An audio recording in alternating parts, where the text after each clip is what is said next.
प्रत्येक बातमीतील घटनेच्या वास्तविकतेची तुलना थेट पाहत रहा सांगली अपडेट। खानापूर तालुक्यातील लेंगरे येथील प्राथमिक शाळेत मध्यान्ह आहार शिजवताना गॅस सिलेंडरचा स्फोट झाला।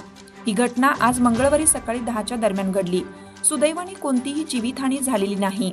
खानापूर तालुक्यातील लेंगरे येथील गुजले वस्ती शाळेत मध्यान्ह आहार शिजवण्याच्या खोलीत हा गॅसचा स्फोट झाला। या स्फोटात सुदैवाने कोणतीही जीवितहानी झाली नाही।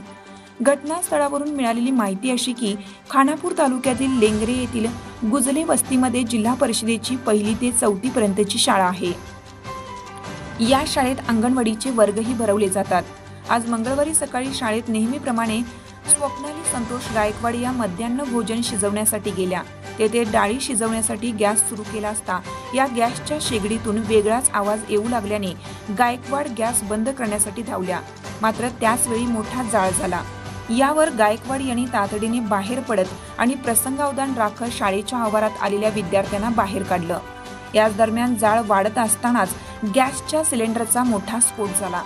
स्फोट होता शेडचे पत्रे दूरवर उडाले। मोठा स्फोट झाल्याने आसपासच्या लोकांनी शाळेकडे धाव घेतली। लोकांनी आग विझवण्यासाठी प्रयत्न सुरू केले।